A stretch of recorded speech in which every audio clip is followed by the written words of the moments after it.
جزاک اللہ خیر. السلام علیکم. وعلیکم میرا السلام. نام شیخ مجاہد جاوید ہے اور میرا سوال ہے عید الفطر کے بعد شرفی روزے جو ہوتے ہیں تو ان کی فضیلت ہے. پھر بھی میں شیخ سے کہوں گا.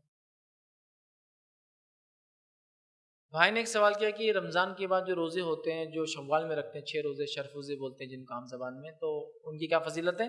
تو دیکھیے نبی اکرم صلی اللہ علیہ وسلم نے فرمایا جو شخص رمضان کے روزے رکھ کر بعد میں شوال میں 6 روزے رکھے, چاہے ایک ساتھ رکھے چاہے الگ الگ رکھے, متفرق رکھے یا ایک ساتھ رکھے, تو اس کا ثواب یہ ہے کہ اسے گویا سال بھر روزے رکھنے کا اجر ملے گا. اس لیے کہ اللہ تعالیٰ کسی نیکی کو ایک جو انسان کرتا ہے 10 تک اس کا ثواب دیتا ہے. جیسے کہ نمازیں ہم پر 50 فرض کی گئی تھی, کم کر کے 5 کی گئی, لیکن حکم یہ دیا گیا کہ ثواب 50 کا ملے گا. ٹھیک ہے, تو اسی طرح روزے ہم رکھتے ہیں 29 یا 30, مہینے کے روزے 30 ہوئے. ٹھیک ہے, اور اگر 6 اضافہ کرتے تو ہو گئے 36, اور سال میں دن ہوتے اسلامی کیلنڈر کے حساب سے 355.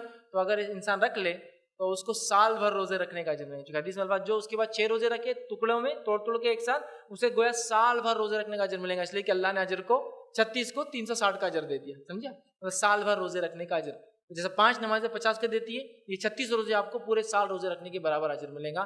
تو لہٰذا اس کی کافی فضیلت ہے, بہت فضیلت ہے. ہمیں چاہیے کہ رمضان کے بعد ضرور ان روزوں کو بھی رکھیں, لیکن ان روزوں کو رمضان کے فوراً بعد 6 دن رکھنا بھی ضروری نہیں ہے, اور ان روزوں کی کوئی عید بھی نہیں ہوتی. یاد رکھیں, یہاں پر 2 مسئلے ہیں.